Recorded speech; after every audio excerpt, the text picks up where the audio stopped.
노년 고용률 70% 시대 정년 연장 입법 탄력. 통계청이 발표한 최근 고용 동향에 따르면 5,564세 고용률이 처음으로 70%를 넘어섰다. 이른바 노년 고용률 70% 시대가 열린 것이다. 과거에는 50대 후반이면 은퇴를 준비하는 연령대로 인식됐지만 이제는 10명 중 7명이 경제활동에 참여하는 것이 자연스러운 풍경이 됐다.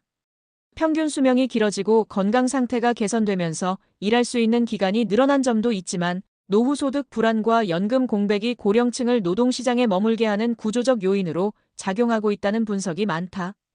이러한 변화 속에서 정년 연장 입법이 다시 힘을 얻고 있다는 평가가 나온다. 현재 우리나라 법정 정년은 60세다. 그러나 국민연금 수급 개시 연령은 65세로 단계적으로 상향돼 있다. 이로 인해 정년 퇴직 후 5년이라는 소득 공백 구간이 발생한다. 상당수 근로자가 정년 이후 재취업이나 계약직, 단시간 일자리로 다시 노동시장에 진입하는 이유도 여기에 있다. 고용률 70%라는 숫자는 단순히 고령층이 활발히 일하고 있다는 긍정적 신호이기도 하지만 동시에 제도와 현실 사이의 괴리를 보여주는 지표이기도 하다. 정년 연장 논의는 오래전부터 제기돼 왔다. 2016년 법정 정년이 60세로 상향된 이후에도 연금 수급 시기와의 불일치 문제가 꾸준히 지적됐다. 고령화 속도가 세계에서 가장 빠른 수준인 상황에서 생산 가능 인구 감소는 국가 경쟁력과 직결된 문제다. 기업 현장에서는 숙련 인력의 조기 이탈이 부담으로 작용하고 정부는 노동력 부족과 세수 기반 약화를 우려한다. 이런 맥락에서 정년을 65세로 단계적으로 올리자는 주장이 힘을 얻고 있다. 찬성 측은 크게 세 가지 논거를 제시한다. 첫째, 현실 적합성이다. 이미 70% 이상이 일하고 있는 상황에서 제도만 과거에 머물러 있는 것은 비효율적이라는 지적이다. 둘째, 노후 소득 보장 강화다. 정년과 연금 수급 연령을 일치시키면 최소한의 소득 단절 문제를 완화할 수 있다. 셋째, 노동력 확보 효과다. 저출산으로 청년층 인구가 급감하는 상황에서 경험 많은 고령 인력을 활용하는 것은 불가피한 선택이라는 주장이다. 반면 신중론도 만만치 않다. 가장 큰 쟁점은 청년 고용과의 관계다. 일자리 총량이 제한돼 있다는 전제 아래 정년을 연장하면 청년 채용이 위축될 수 있다는 우려가 제기된다. 물론 경제학적으로는 세대 간 일자리가 단순 대체 관계에 있지 않다는 연구도 많지만 체감되는 고용 불안이 큰 상황에서 사회적 합의를 이끌어내기 쉽지 않다. 또 다른 쟁점은 임금 체계다.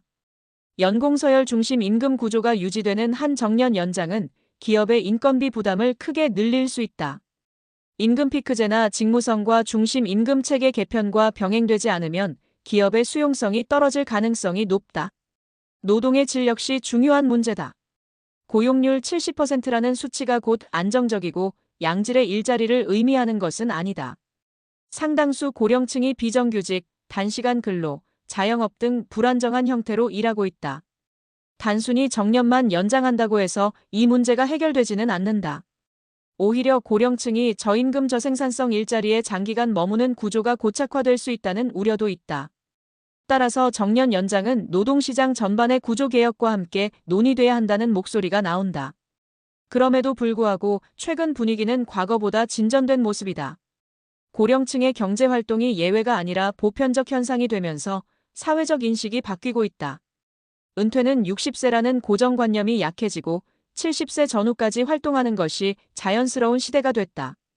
기업들도 숙련 인력의 기술 전수와 현장 안정성 측면에서 고령 인력의 가치를 재평가하고 있다. 일부 대기업과 공공기관에서는 이미 재고용 제도나 정년 이후 계약 연장 방식을 운영 중이다. 이러한 경험은 입법 논의의 현실적 근거를 제공한다. 입법이 실제로 탄력을 받기 위해서는 몇 가지 전제가 필요하다. 첫째, 단계적 유연한 접근이다. 일률적 상향보다는 업종과 직무 특성을 고려한 차등 적용 혹은 선택적 연장 방식이 논의될 수 있다. 둘째, 임금체계 개편과의 연계다. 직무 중심 임금체계 전환, 임금 피크제 보완 등이 병행돼야 기업 부담을 완화할 수 있다. 셋째, 청년 고용과의 상생 전략이다. 세대 간 멘토링, 직무 분리 신규 채용 확대 정책을 함께 추진해 갈등을 최소화해야 한다. 노년 고용률 70%는 단순한 통계가 아니다. 이는 우리 사회가 이미 장수사회에 진입했음을 보여주는 상징적 지표다. 평균 수명 80세 중후반 시대에 60세 은퇴는 더 이상 현실적이지 않다. 동시에 모든 고령자가 원하는 만큼 적절한 조건에서 일할 수 있는 환경도 아직 완비되지 않았다. 정년 연장 논의는 이러한 변화의 제도를 맞추려는 시도다. 다만 그 방향은 단순한 연령 숫자의 조정이 아니라 세대 간 공존과 노동시장 구조 개혁이라는 더 큰 틀 속에서 설계돼야 한다. 결국 관건은 사회적 합의다. 고령층의 일할 권리와 청년층의 기회, 기업의 부담과 국가의 지속 가능성을 함께 고려하는 균형점이 필요하다. 고용률 70% 시대는 이미 도래했다.